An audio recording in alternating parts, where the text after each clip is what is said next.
Job లేక ఇబ్బంది పడుతున్నారా? అయితే మెడికల్ కోడింగ్ మీకు మంచి ఆప్షన్. వెంటనే కాల్ చేసి కోర్సులో జాయిన్ అవ్వండి. నమస్తే, welcome back to Suman TV. నేను మీ సంజయ్. ఈరోజు మనతో పాటు ఉన్నారు Telangana high court advocate K V Ramarao గారు. సార్తో మాట్లాడుకుని విషయాలు తెలుసుకుందాం. నమస్తే సార్. నమస్తే సంజయ్. సార్, మనం రీసెంట్గా చేసుకున్న ఒక వీడియోకి ఒక కామెంట్ వచ్చిందండి. మీరు ఎప్పుడు మహిళల హక్కుల గురించే మాట్లాడతారా, మహిళల సంరక్షణ గురించే మాట్లాడతారా, అబ్బాయిల సంరక్షణ గురించి మాట్లాడరా అని చెప్పేసి కామెంట్ చేశారండి. అదే కామెంట్ కింద ఇంకా తరహాలో చాలా రిప్లైస్ అనేవి వచ్చేవండి. తెలిసింది ఏంటంటే, ఈ మధ్య అబ్బాయిల్ని కూడా అమ్మాయిలు వేధిస్తున్నారు. కొన్నాళ్ళు రిలేషన్షిప్లో ఉండి, లేకపోతే ప్రేమతోటి, అంటే లవ్ అనే పేరుతో తిరిగి కొన్న సంవత్సరాలు నెలలో ఉండి మనతో రిలేషన్లో లాస్ట్లో సంథింగ్ విడిపోయే సందర్భంలో వేధిస్తున్నారు. మీపై రేప్ కేసులు పెడతాం, నాకు ఇంత మనీ ఇవ్వండి, ఇలాంటి తరహాలు కూడా చూస్తున్నాము. అలాంటి సమయంలో మేము ఏం చేయాలి, అబ్బాయిలకంటూ హక్కులు లేవా, ఏంటి మా పరిస్థితి అని చెప్పేసి కామెంట్స్ వచ్చినాయండి. అసలు ఏంటంటారు, ఇలాంటి సందర్భంలో అబ్బాయిలు ఏం చేయాలంటారు? ప్రేమించిన వ్యక్తి, అంటే ప్రేమించిన అమ్మాయి కానీ వేధిస్తే ఏంటంటారు పరిస్థితి, అబ్బాయిల పరిస్థితి? సంజయ్ గారు, ఇది అంతా ఒక ట్రెండింగ్ నడుస్తున్న విషయమే. పాతకాలపు రోజుల్లో ప్రేమలు అంటే అవి వేరే చూపులతోనే, ఏదో క్లాసుల్లో గోడచాటుకు చూస్తే ప్రేమలు అనుకున్నాం. ఇప్పుడు ప్రేమలు కావవి. ఆ వ్యామోహాలు వేరు, ఆ కల్చర్ వేరు, ఆ ఎంజాయ్ వేరు. వాటికి ప్రేమ అనేది పేరు పెడుతురు తప్ప ఒకరికొకరు ఇష్టపడి వాళ్ళు స్టూడెంట్ లైఫే కావచ్చు, ఆఫీస్ లైఫే కావచ్చు, యంగ్స్టర్స్ ఎక్కడైనా కలిసి ఉండొచ్చు. ప్రేమకి ఏమి హద్దులు లేవు. ప్రేమ ఏమి గుడ్డిదంటగా గుడ్డిదేం కాదు. అన్ని చూసే చేస్తున్న ఎంజాయ్ ఇది. ఇష్టపడుతున్నారు, తిరుగుతున్నారు, నెలలు తిరగచ్చు, 2 నెలలు తిరగచ్చు, కలిసి ఉంటారు. దానికి ప్రేమ పేరు పెడుతున్నారు, వాళ్ళకి కావాల్సిన ఎంజాయ్ చేస్తున్నారు. మీరు చెప్పినట్టు ఒక అమ్మాయి అతని ద్వారా ఏం ఆశించిందో అది ఫుల్ఫిల్ కాకపోతే అతన్ని వేధించడం స్టార్ట్ చేస్తారు. ఆ స్టార్ట్ చేసిన దానికి రకరకాల పేర్లు పెడతారు. నీ మీద రేప్ కేసు పెడతాం, ఎగ్జాక్ట్లీ, టీజింగ్ చేసిన కేసు పెడతాం, లేకపోతే నన్ను బెదిరిస్తున్న కేసు పెడతాం, లేకపోతే మా పేరెంట్స్కి చెప్తాం, లేకపోతే సోషల్ మీడియా యూజ్ చేసుకుంటాం, కొన్ని మహిళా సంఘాలకు చెప్తాం.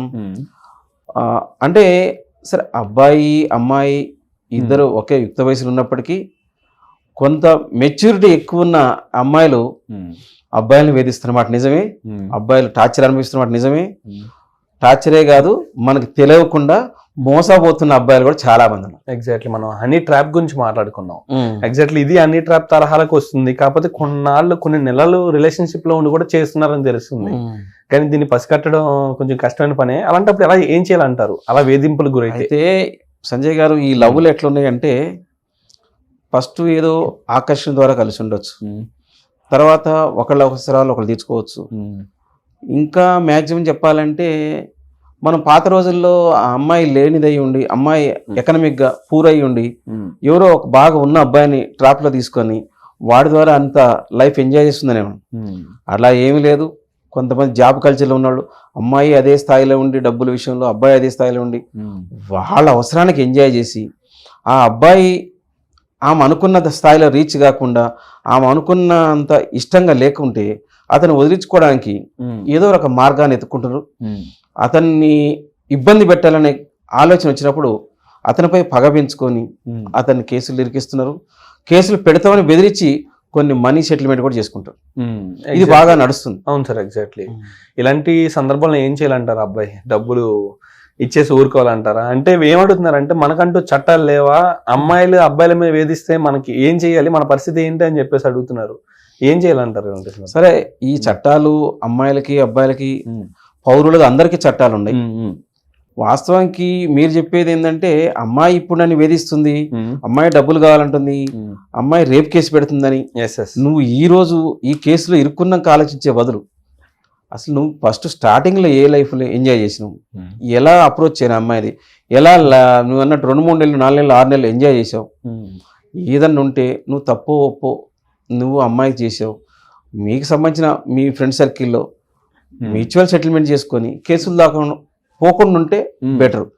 ఇన్ కేస్ ఇద్దరు ఇష్టపడ్డారు, ఇద్దరు తప్పు చేశారు, అయినా సరే నీ మీదే కావాలని రేప్ కేసు పెడతా అని బెదిరిస్తుంటే నువ్వు ముందే పోలీసుని అప్రోచ్గా, నువ్వు మంచి ఈ యొక్క లీగల్ నాలెడ్జ్ ఉన్న ఒక అడ్వకేట్ని అప్రోచ్గా ఎలా ఫేస్ చేయాలో పౌరుడుగా నీకు రైట్ ఉంది. ఓకే, అంటే వాళ్ళపై ఎలాంటి సెక్షన్లు నమోదవుతాయి అంటారు? అంటే చీటింగ్ కేసా, ఎలాంటి సెక్షన్స్ అంటారు? వీటి సంబంధించి నువ్వు లవ్ ఇవి నీ మీద రేప్ కేసు పెడతా అంటే నువ్వు ఆమె నిజంగా కలిసి ఉంటే నువ్వు ఆ రోజు నీకు జరిగితే రేప్ కేసు అయింది, కంటిన్యూ నీకు కలిసిన బంధానికి రేప్ ఏముంది, జీవితం కొనసాగింది మీది. మ్యూచువల్గా ఇష్టం లేకపోతే ఇష్టంగా లేకపోతే విడిపోతారు అంతే. రేప్ కేసు పెట్టే అర్హత ఆమెకి లేదు. ఓకే అండి, ఇప్పుడు ఇలాంటి తరహాలో అబ్బాయి ఎలాంటి సాక్ష్యాలు చూపించాలంటారు? అంటే తప్పు చేశారని నింద పడినప్పుడు తప్పు చేయలేదని నిరూపించుకునే అబ్బాయి అంటే బాధ్యత అబ్బాయి మీద ఉంది. అలాంటప్పుడు అబ్బాయి ఎలాంటి సాక్ష్యాలు చూపించి తను బయట పడాలంటారు? అలాంటి సందర్భం నిజంగా వాళ్ళ రిలేషన్ ఎప్పుడు స్టార్ట్ అయింది, వాళ్ళు ఎక్కడ ఉంటారు, వాళ్ళ యొక్క అడ్రస్, వాళ్ళ వ్యవహారం, వాళ్ళు ఎక్కడ జాబ్ చేస్తారు, వీళ్ళకి సంబంధించి ఎవరైనా విట్నెస్ ఉన్నారా, వీళ్ళు నిజంగా కలిసే ఉన్నారా, లేకపోతే ఏమైనా సపరేట్ రూమ్ తీసుకురా, లేకపోతే మా నార్మల్గా కలిసిరా, ఇలాంటివన్నీ ఏదో ఒక ప్రూఫ్స్ తీసుకోవాల్సింది. మేము ఫ్రెండ్లీగా ఉన్నాము, ఆమె నేనేమి ఎలాంటి వేదనలకు గురి చేయలేదు, అవి చెప్పుకోవాల్సింది. నిజమైన సాక్ష్యాలు మాక్సిమం ఉండవు. ఆమె పెట్టినా కూడా ఆమె రేప్ చేసినట్టు ఏమైనా ప్రూఫ్ ఉంటే చూపించండి అని ఇతను రివర్స్గా ఇతను తప్పు చేయకుంటే, నిజంగా తప్పు చేసి ఉంటే సెటిల్ చేసుకోవాల్సింది. యా, అబ్సల్యూట్లీ సార్, నిజంగా తప్పకుండా సార్ మీరు అన్నట్టుగానే. కానీ డబ్బులు మాత్రం చెల్లించి మోసపోవద్దు అంటారు. వాళ్ళు అడిగారు కదా ఇష్టం వచ్చినన్ని, అంటే వాళ్ళు అడిగినవన్నీ ఇచ్చి మోసపోవద్దు అంటారు. డబ్బులు లేనప్పుడు డబ్బులు ఇవ్వడమా, కేసులు బుక్ చేసుకోవడమా కాదు. నిజంగా నువ్వు ఏదైతే పార్ట్నర్ని లవ్వే కానీ ఏదన్నా కానీ మ్యూచువల్ కానీ నువ్వు ఎంజాయ్ చేయాలనుకున్నా కలిసి ఉన్నప్పుడు ఆమెనా నువ్వైనా ఇష్టంగా కలిసి ఉండాలా, ఇష్టంగా విడిపోవాలి.